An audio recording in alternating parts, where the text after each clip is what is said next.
Hello guys, in the online series of basic accounting, previously we have discussed basic accounting terms and accounting principles. Today we are going to start new topic that is accounting procedure. Accounting procedure को start करने से पहले एक बार फिर से हम चलेंगे अपने पीछे अकाउंटिंग टर्म्स की तरफ। और फर्स्ट अकाउंटिंग टर्म्स जो हमने आपके साथ डिस्कस किया था दैट वाज ट्रांजैक्शन। और ट्रांजैक्शन का मीनिंग हमने आपको क्या बताया था सर? ट्रांजैक्शन का मीनिंग होता है receiving benefit and giving benefit in returns. जब भी आपके बिजनेस को कुछ रिसीव होगा तो इन रिटर्न आपके बिजनेस को कुछ ना कुछ देना भी पड़ेगा। So we can say every business transaction has two aspects. One is receiving aspect, and second is giving aspect.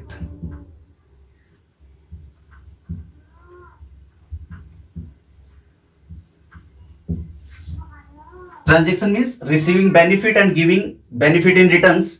So we can say every business transaction has two aspects. One is receiving aspect and giving aspect. इसका meaning हुआ कि जब भी आपके business को कुछ receive होगा तो बदले में कुछ ना कुछ तो गिव अप करना ही होगा। उसे ही हम क्या कहते हैं? ट्रांजैक्शन कहते हैं। When we record both the aspect in the book of account, it is called double entry system. Double entry system किसे कहते हैं? Double entry system.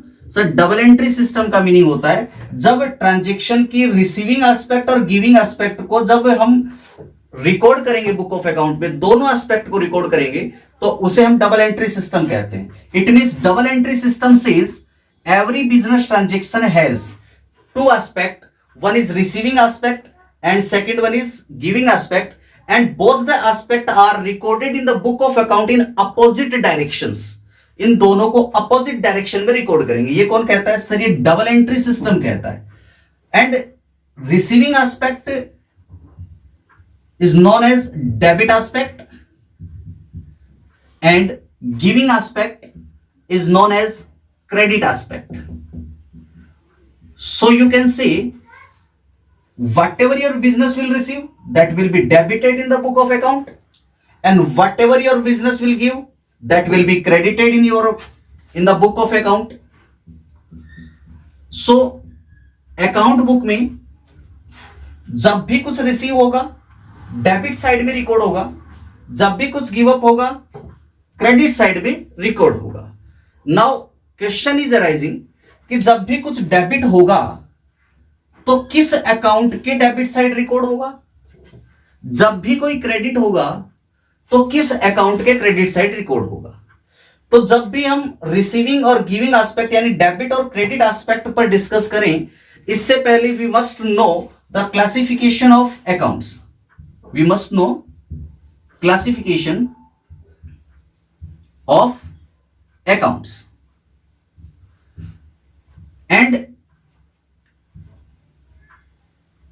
we can say every business transaction are recorded in the book of account, and these accounts are classified in the two ways. One is traditional approach,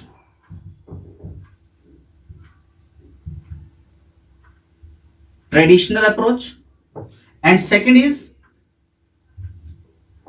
modern approach. क्या करना है sir? हमें किस account को debit करना है? जो भी रिसीव किया वो डेबिट होगा, किस अकाउंट में डेबिट होगा? जो भी हमने गिव अप किया वो क्रेडिट होगा, किस अकाउंट में क्रेडिट होगा? इस चीज को हमें जानना है। और तो इसको जानने से पहले हमें ये जानना पड़ेगा कि अकाउंट के टाइप्स क्या होते हैं, यानी किस प्रकार से हम अकाउंट को क्लासिफाई करेंगे। तो जब हम अकाउंट को क्लासिफाई करते हैं तो क्लासिफाई करने के हमारे पास टू वेज है। One way is traditional approach and second is modern approach. और दोनों से ही हम क्या कर सकते हैं? अकाउंट को क्लासिफाई करके रिकॉर्डिंग कर सकते हैं। तो first of all I discuss with you traditional approach. तो classification of account according to traditional approach.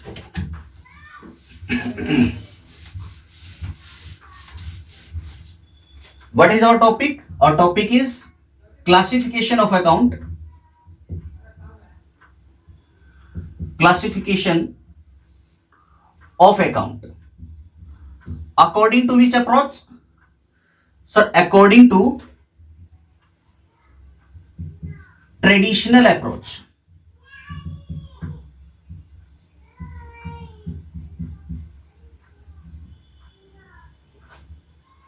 According to this traditional approach, accounts are classified into three categories. One is personal account,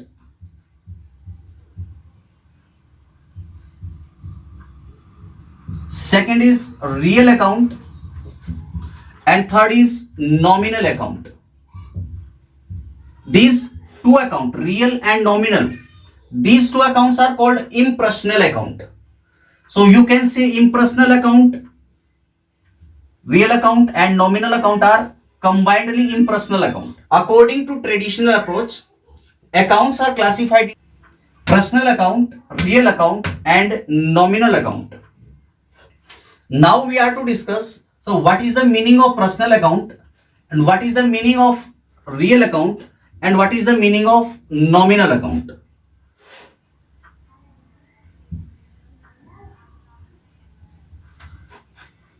देखिए अब यहां पे जो personal account है, further it can be divided into three category. One is natural personal account,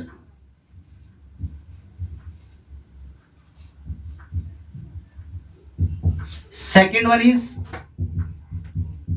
artificial personal account,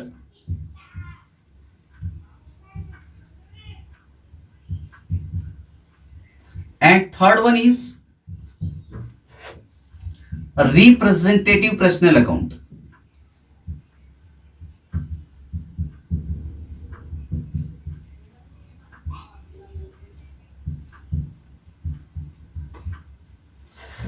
According to traditional approach, accounts are categorized into three categories: personal, real and nominal. Further, personal account is divided into three categories: natural personal account, artificial personal account and representative personal account. Now how can we identify that an account is personal, real or nominal? तो हमें identify करने के लिए इन सब का account का meaning पता होना चाहिए. चलिए डिस्कस करते हैं हम पहले पर्सनल अकाउंट पर. पर्सनल अकाउंट का मीनिंग क्या है? पर्सनल अकाउंट, पर्सनल अकाउंट में क्या इंक्लूड होता है? जो भी accounts which are related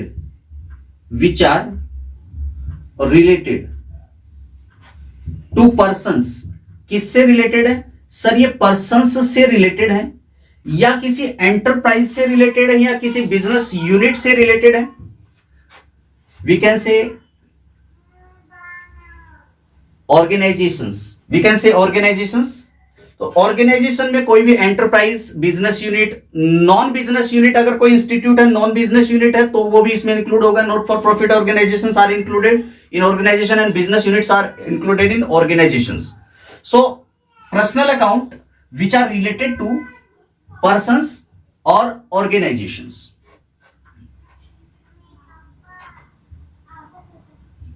Accounts which are related to persons or organizations are called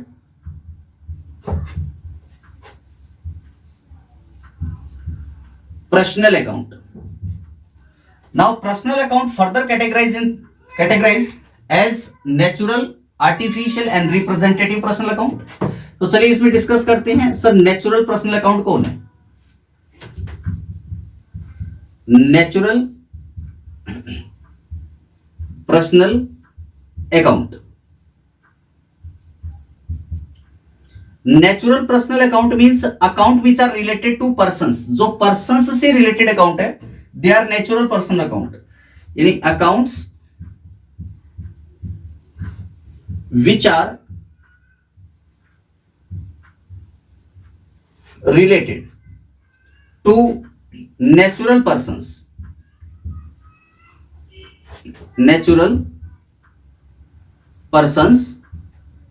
are called natural personal account, natural personal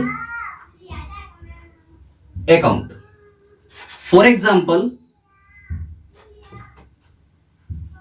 example Ram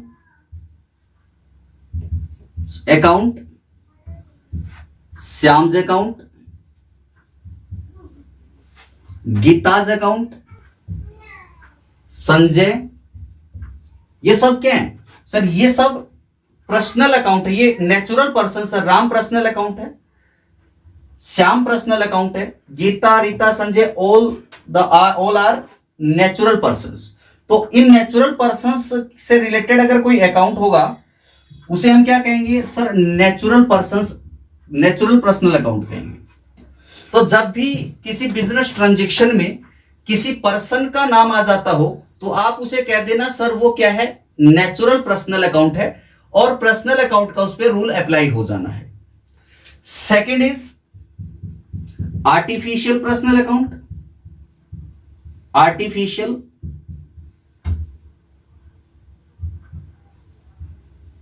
personal account.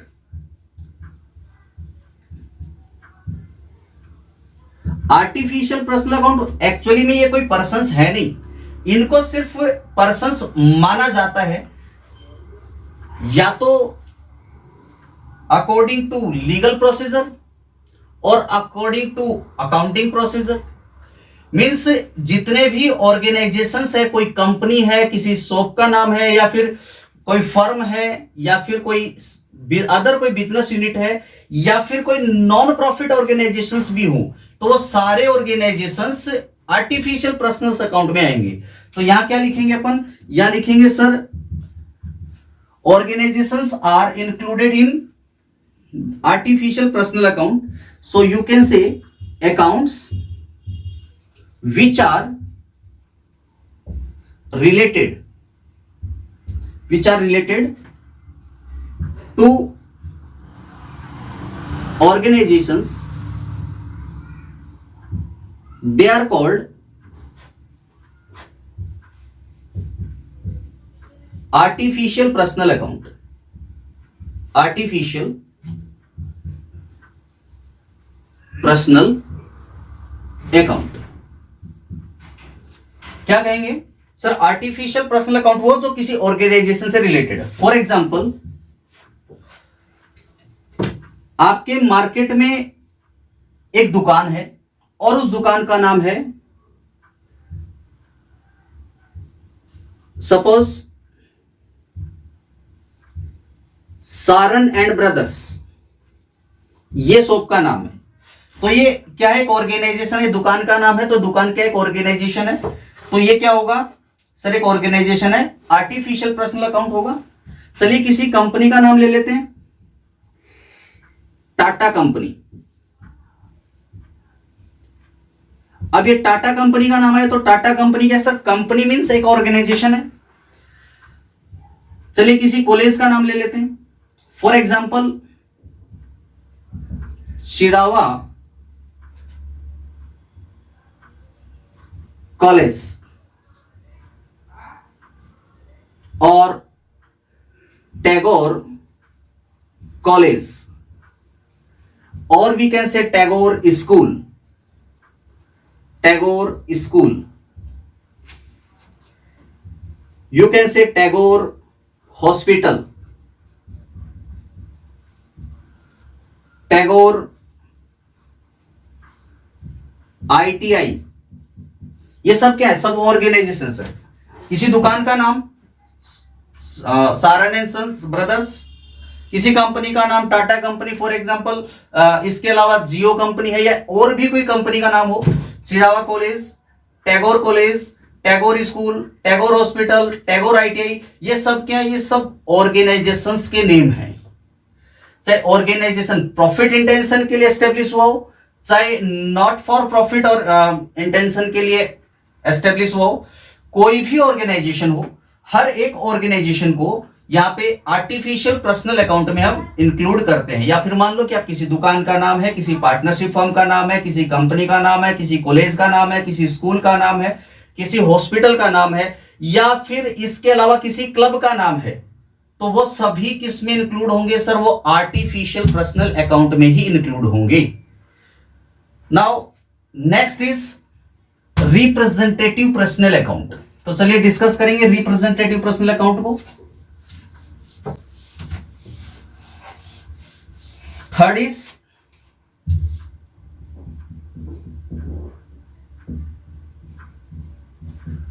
Representative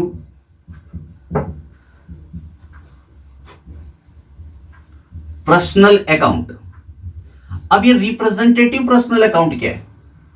देखिए इसके नाम से पता चल रहा है,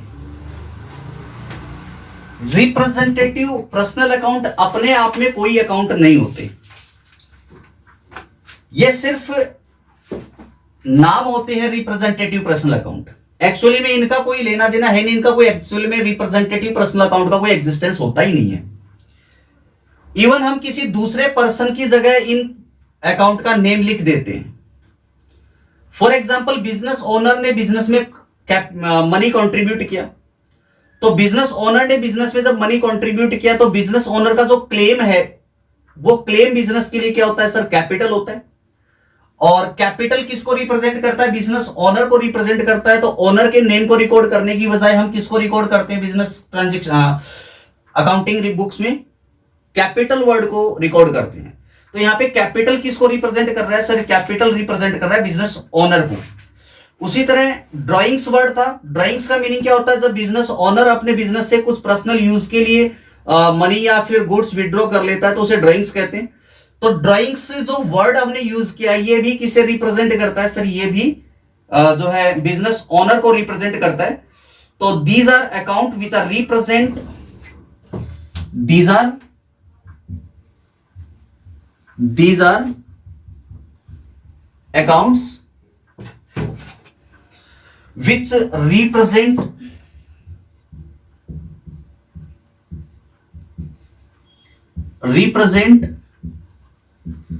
certain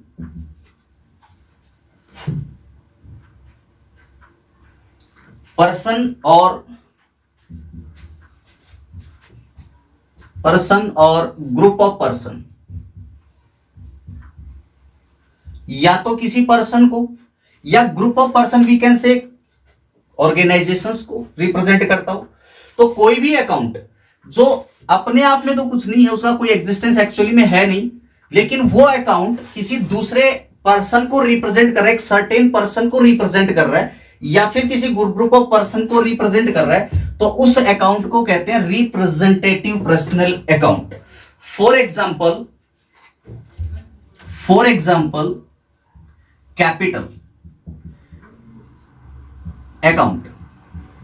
कैपिटल का अपने आप में कोई एग्जिस्टेंस नहीं होता। कैपिटल क्या होता है? देखो बिजनेस ओनर ने जब बिजनेस में मनी कंट्रीब्यूट किया तो बिजनेस को क्या मिला सर? कैश मिला। तो बिजनेस को कैश मिला है तो कैपिटल क्या था? कैपिटल तो कुछ नहीं है, कैपिटल तो सिर्फ बिजनेस ओनर के क्लेम को रिप्रेजेंट कर रहा है भाई। यहां पे कैपिटल मींस होगा कि बिजनेस ओनर ने जो 5 लाख रुपीज मान लो बिजनेस में इन्वेस्ट किया तो बिजनेस को 5 लाख का कैश मिला, तो वो 5 लाख का कैश बिजनेस ओनर का अपने बिजनेस पर एक क्लेम बन गया। तो वो कैश किसने दिया सर? वो ओनर ने कैश दिया। तो ओनर को रिप्रेजेंट करने के लिए हमने कौन सा अकाउंट रिकॉर्ड करना होगा? कैपिटल अकाउंट को रिकॉर्ड करना होगा। तो कैपिटल अकाउंट ओनर का रिप्रेजेंटेटिव पर्सनल अकाउंट है। इसी तरह ड्राइंग्स अकाउंट भी ओनर का रिप्रेजेंटेटिव पर्सनल अकाउंट है, इसका भी अपने आप में कोई सेपरेट एग्जिस्टेंस नहीं होता है। और इसके अलावा डेटर्स हमने एक वर्ड यूज किया था, और इस डेटर्स का मीनिंग मैंने आपको क्या बताया था सर? डेटर्स मींस वो पर्सन्स होते हैं जो पर्सन्स से हम जिन पर्सन को हमने क्रेडिट सेल किया है और उनसे हमें पैसा फ्यूचर में लेना है, तो डेटर्स कोई ना कोई पर्सन होगा। फॉर एग्जाम्पल हमने राम को क्रेडिट सेल किया तो हमें पैसा किससे लेना है सर? राम से लेना है। इसके अलावा हमने श्याम को भी क्रेडिट सेल किया तो हमें पैसा किससे लेना है सर? श्याम से लेना है। और इसके अलावा हमने गोविंद को भी सेल किया, गुड्स क्रेडिट सेल किया था, तो पैसा किससे लेना है? गोविंद से लेना है। तो राम से पैसा लेना, गोविंद से पैसा लेना और श्याम से पैसा लेना। तब अब हम राम, गोविंद और श्याम इन सबसे हमें पैसा लेना है, तो कलेक्टिवली इन सबको हम क्या कहेंगे? डेटर्स कहेंगे, क्योंकि इन सबसे हमें क्या करना है? पैसा लेना है। तो ये डेटर्स जो टर्म है, डेटर्स टर्म किसको रिप्रेजेंट करेगा? राम, श्याम और गोविंद को रिप्रेजेंट करेगा। सो डेटर्स भी क्या है, एक रिप्रेजेंटेटिव पर्सनल अकाउंट में इंक्लूड होगा। इसके अलावा एक वर्ड होता है क्रेडिटर्स। क्रेडिटर्स के बारे में आपको क्या बताया था, क्रेडिटर मींस होता है वो पर्सन्स, जिन पर्सन से आपने क्रेडिट परचेज किया है गुड्स, मींस आपके सप्लायर जो आपको क्रेडिट सप्लाई करते हैं गुड्स की। इट मींस जब आपके सप्लायर ने आपको गुड्स की क्रेडिट सप्लाई की है तो आपको फ्यूचर में उनको पेमेंट करना भाई। तो फ्यूचर में जिन जिन पर्सन को आपको पेमेंट करना है वो सारे आपके क्रेडिटर्स हैं। तो क्रेडिटर तो किसी का नाम नहीं होता। ये क्रेडिटर वर्ड किसे रिप्रेजेंट कर रहा है, आपके उस सप्लायर को, जिस सप्लायर ने आपको क्रेडिट सेल किया था, मतलब जिससे आपने क्रेडिट परचेज किया गुड्स। तो ये क्रेडिटर वर्ड किसको रिप्रेजेंट करेगा, आपके सप्लायर को रिप्रेजेंट करेगा। तो सप्लायर के नाम की जगह क्या आ रहा है, क्रेडिटर आ रहा है। तो ये भी रिप्रेजेंट आपके सप्लायर को कर रहा है, रिप्रेजेंटेटिव पर्सनल अकाउंट हो गया। इसके अलावा outstanding expenses, accrued income, prepaid expenses,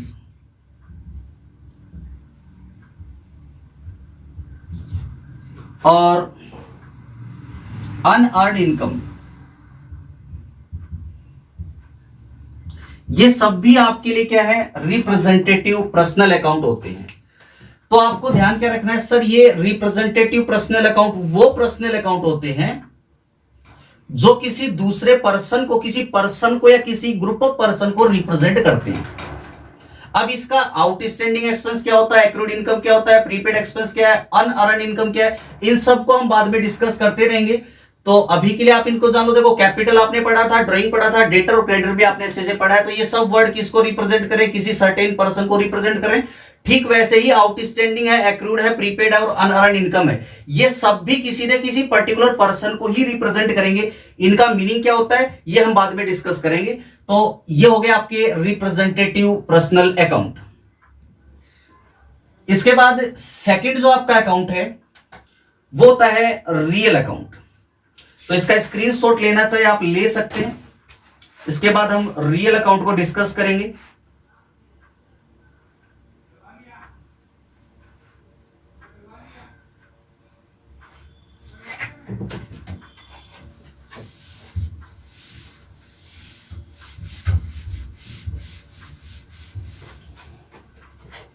Now your second account is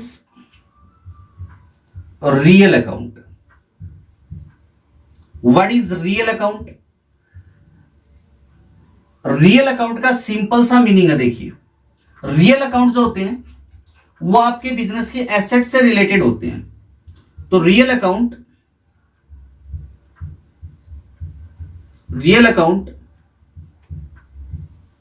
is related to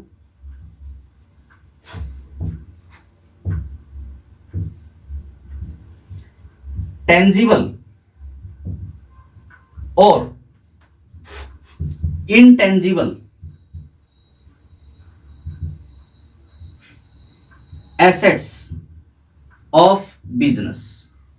business की जो भी टेंजिबल एसेट है और इनटेंजिबल एसेट है उनसे रिलेटेड जो भी अकाउंट होंगे वो सारे अकाउंट रियल अकाउंट होंगे।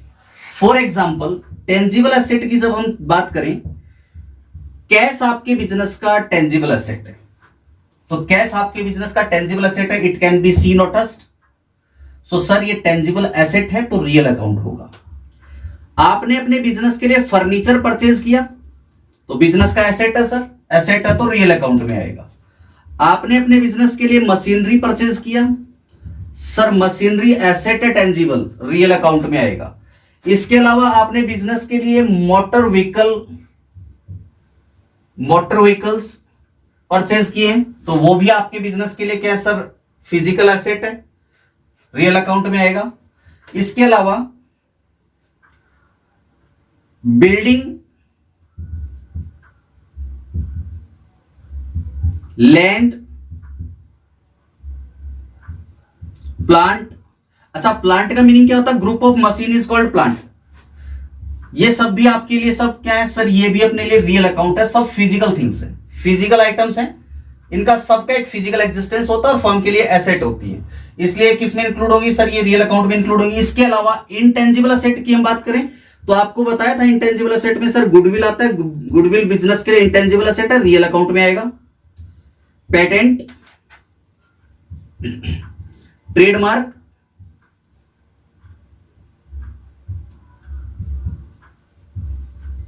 ट्रेडमार्क, इसके अलावा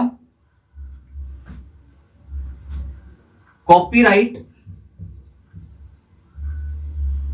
इसके अलावा computer software,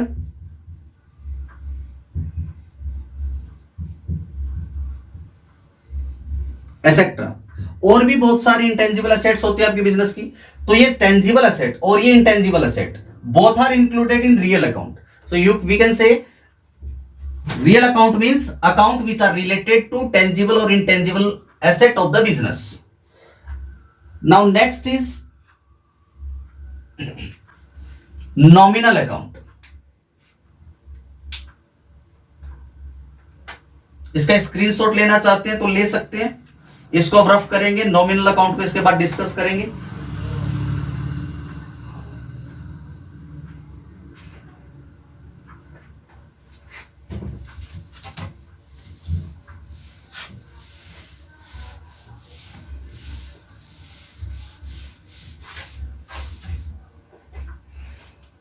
third is nominal account.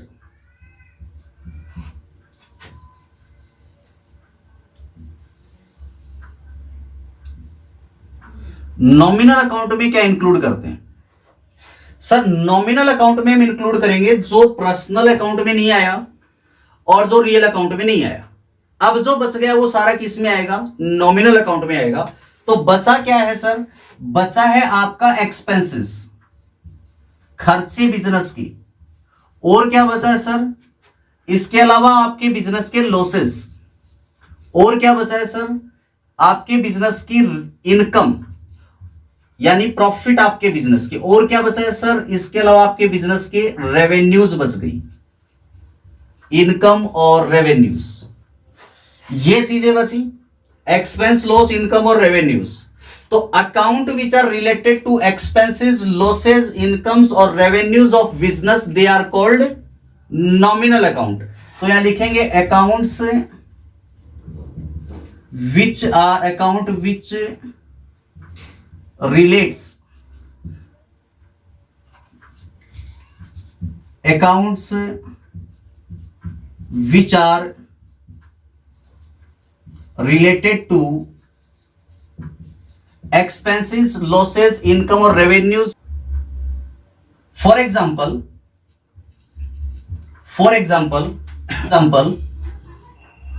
Salary, आपने अपने एम्प्लॉय को सैलरी का पेमेंट किया। सैलरी का पेमेंट कब करते हैं सर? पहले हम एम्प्लॉय से बेनिफिट रिसीव करते हैं, उससे सर्विसेज एक्वायर करते हैं, देन आफ्टर उसे सैलरी पेमेंट करते हैं।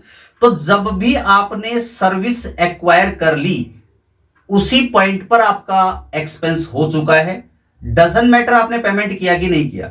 तो सैलरी आपके बिजनेस का एक्सपेंस होगा और ये किस पॉइंट पर होगा? जैसे ही आपने सर्विस एक्वायर किया आपका एक्सपेंस हो गया। इसके अलावा वेजेस, ये आपका एक्सपेंस है। इसके अलावा आपने रेंट का पेमेंट किया हो, ये सब आपके लिए क्या सर? एक्सपेंस है। इनकम की बात करें या कमीशन हो जाएगा। इनकम की अगर हम बात करें तो ऑर्गेनाइजेशन के लिए सैलरी और वेजेस इनकम नहीं हो सकती है, रेंट और कमीशन हो सकती है। तो अगर इन सब का हमने पेमेंट किया, पेड और पेबल है। पेबल क्या? पेड और पेबल देखो, सैलरी पेड या पेबल है, वेजेस, रेंट, कमीशन अगर इनका पेमेंट हो चुका है या फिर इन फ्यूचर इनका पेमेंट होना है तो ये सब क्या आपके लिए एक्सपेंस है। और सैलरी, कमीशन रिसीव्ड,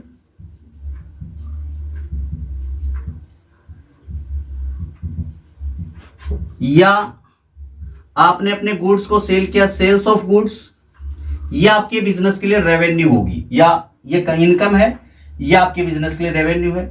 यहां हम एक्सपेंस में बात करें तो एक परचेज जो वर्ड होता है, परचेज का मीनिंग क्या होता है? परचेज टर्म को यूज करते हैं अपन गुड्स के लिए। जब भी आप गुड्स को परचेज करेंगे तो आप परचेज टर्म का यूज करेंगे और परचेज को आप नॉमिनल अकाउंट में शो करेंगे। और इसके बाद आपके कुछ लॉसेस भी हो सकते हैं। फॉर एग्जांपल आपका गुड्स लॉस हो गया, लॉस बाय फायर हो गया, या आपका कोई लॉस हो गया बाय थेफ्ट। ये लॉसेस भी किस में इंक्लूड हो जाएंगे सर? ये लॉसेस भी आपके नॉमिनल अकाउंट में इंक्लूड होंगे। तो ये सब चीजें आपके लिए क्या है सर? ये सब चीजें हमारे लिए नॉमिनल अकाउंट में इंक्लूड हो रही है। Salary, wages, rent, commission, purchase, commission received, sales of goods, loss by fire, loss by theft, all these are nominal account. इनका एक्चुअली में अपने आप में कोई एग्जिस्टेंस नहीं है, ये तो सिर्फ एक नाम है, इनका अपने आप में कोई एग्जिस्टेंस नहीं है। सैलरी, क्या सैलरी किसी पर्सन का नेम होता है सर? नहीं होता है। सैलरी कोई एसेट होती है सर? ये एसेट भी नहीं होती है। तो सैलरी क्या है? सैलरी आपने अपने एम्प्लॉय से बेनिफिट लिया, तो आपने अपने एम्प्लॉय से जो सर्विस ली है उसके बदले आप पेमेंट जो कर रहे हो, उस पेमेंट को सिर्फ एक नाम दे रहे हो सैलरी का। तो ये सिर्फ एक नाम है। वेजेस भी उसी तरह एक नाम है, रेंट भी एक उसी तरह नाम है, कमीशन भी एक उसी तरह नाम है। इनका अपने आप में कोई एग्जिस्टेंस नहीं, सिर्फ एक नाम है जो या तो आपने किसी सर्विस को या गुड्स को खरीदने के लिए पेमेंट किया है या करना है, या फिर वो नाम जो आपने किसी को या तो सर्विस सेल की है या फिर गुड्स सेल की है, बदले में आपको कुछ रिसीव करना है या फिर आप रिसीव कर चुके हैं, वो सिर्फ वो नाम है। और ये कुछ लॉसेस के नाम है। जो लॉस हो गए या तो बाय थेफ्ट हो गया, बाय फायर हो गया, तो ये भी आपके लिए कोई एसेट और पर्सन्स नहीं है, तो ये आपके लिए नॉमिनल अकाउंट होंगे। वन मोर थिंग आपको अपने दिमाग में रखना है। क्या रखना है? जब भी इनमें से किसी नॉमिनल अकाउंट के साथ, वेजेस, सैलरी, रेंट, कमीशन, इनमें से किसी भी नॉमिनल अकाउंट के साथ या तो कोई प्रीफिक्स ऐड कर देते हैं या फिर कोई सफिक्स ऐड कर देते हैं, तो वो नॉमिनल अकाउंट फिर नॉमिनल नहीं रह जाता, वो नॉमिनल अकाउंट क्या बन जाता है? पर्सनल अकाउंट बन जाता है। तो आप लिखेंगे यहां पे, इफ, नोट लगा के यहां लिखो, if a prefix, if a prefix or suffix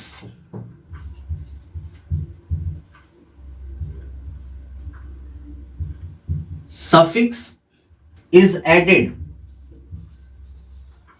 to nominal account,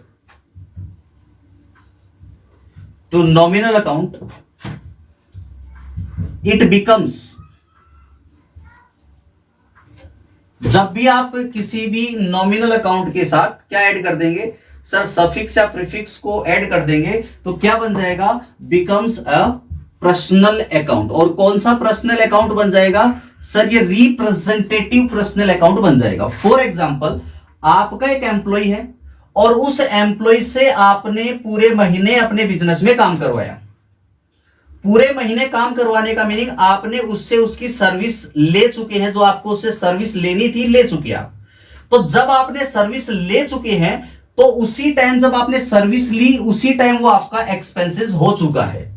अब आपने उसे क्या कहा कि सर्विस के बदले जो आपको सैलरी का उसे पेमेंट करना है, वो सैलरी अभी आपने पेमेंट नहीं की, आप उसको नेक्स्ट मंथ सैलरी पेमेंट करेंगे, तो वो सैलरी क्या रह गई सर? वो सैलरी आउटस्टैंडिंग रह गई।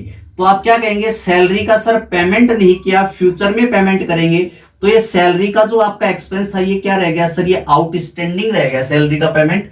तो ये होगी सैलरी आपकी आउटस्टैंडिंग सैलरी होगी। इसका मीनिंग ये हुआ कि आप अपने एम्प्लॉय से बेनिफिट तो रिसीव कर चुके हैं, लेकिन आपने उसको कैश पेमेंट नहीं किया अब तक, तो फ्यूचर में आपको इसका पेमेंट करना पड़ेगा। तो ये होगी आपकी आउटस्टैंडिंग सैलरी।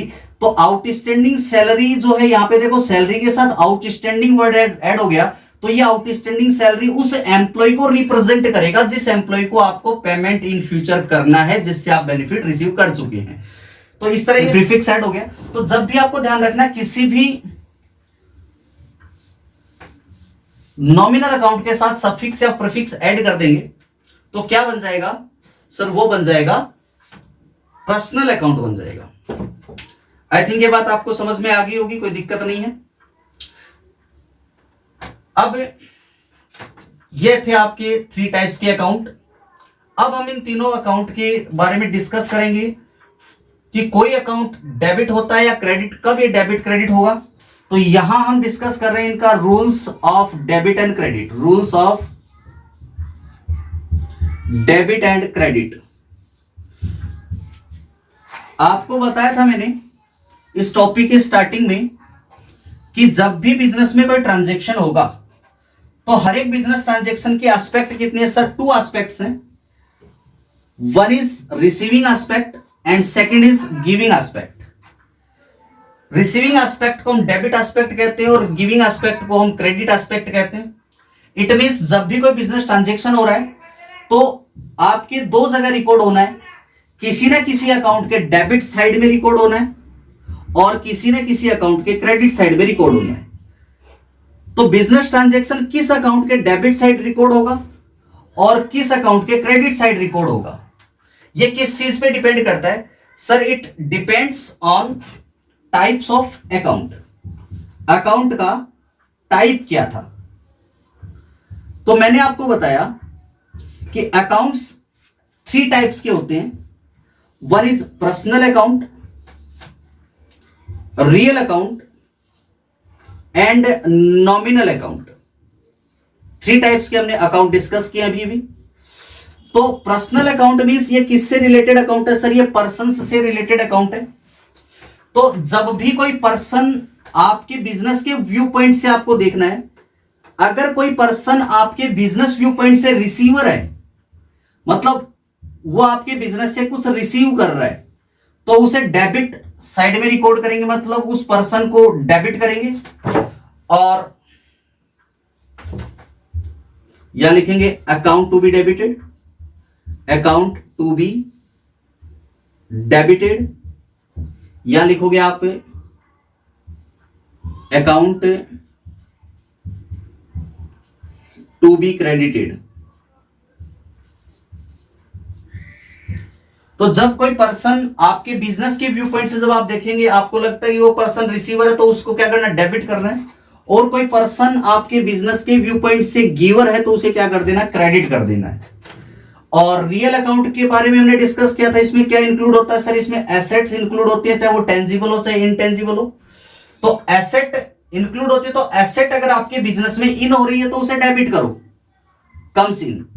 अगर कोई भी एसेट आपके बिजनेस में इन हुई है तो उसे क्या करेंगे सर? डेबिट करेंगे। और अगर कोई भी एसेट आपके बिजनेस से आउट होगी, आपके बिजनेस से चली गई है, तो उसे क्या करेंगे सर? क्रेडिट करेंगे। तो यहां लिखेंगे गोज आउट। गोज आउट को आप क्रेडिट कर देंगे। नॉमिनल अकाउंट में क्या इंक्लूड किया था सर? नॉमिनल अकाउंट में हमने इंक्लूड किया था एक्सपेंसेस, लॉसेस, इनकम, रेवेन्यू। तो जो भी आपके बिजनेस के व्यू पॉइंट से आपको देखना है कि बिजनेस के अगर कोई एक्सपेंसेस है या बिजनेस का कोई लॉस है, तो उसे क्या करना है? डेबिट करना है। और अगर आपके बिजनेस के लिए कुछ इनकम है या रेवेन्यू है, इनकम है या आपके बिजनेस के लिए कुछ रेवेन्यू है, तो उसे आपको क्या करना है सर? क्रेडिट करना है। तो ये है आपके rules of debit and credit, जो कि हमने डिस्कस किया अभी ट्रेडिशनल अप्रोच के बेस पर। According to traditional approach, accounts are classified into 3 category. One is personal, real और nominal. Account which are related to persons or organization, they are personal account. Account which are related to tangible or intangible asset, they are called real account. Or account which are related to expenses, losses or income, revenues, they are called nominal account. Rule of personal account is debited receiver, receiver, giver is credited. Real account says whatever comes in your business that will be debited and whatever goes out from business that will be credited. And nominal account says expenses and losses are debited and revenues and incomes are credited. So debit कौन होगा sir? Debit receiver comes in और expenses loss debit होगा और giver goes out और income revenues आपके लिए क्या होंगी? क्रेडिट होंगी। आई थिंक इतनी बात आपको अच्छे से समझ में आ गई होगी। ये था हमारा क्लासिफिकेशन ट्रेडिशनल अप्रोच के बेस पर और ये था rules of debit and credit. Next video में हम डिस्कस करेंगे मॉडर्न अप्रोच को और मॉडर्न अप्रोच में डेबिट क्रेडिट के रूल्स क्या होते हैं उनको हम डिस्कस करेंगे। Thank you very much.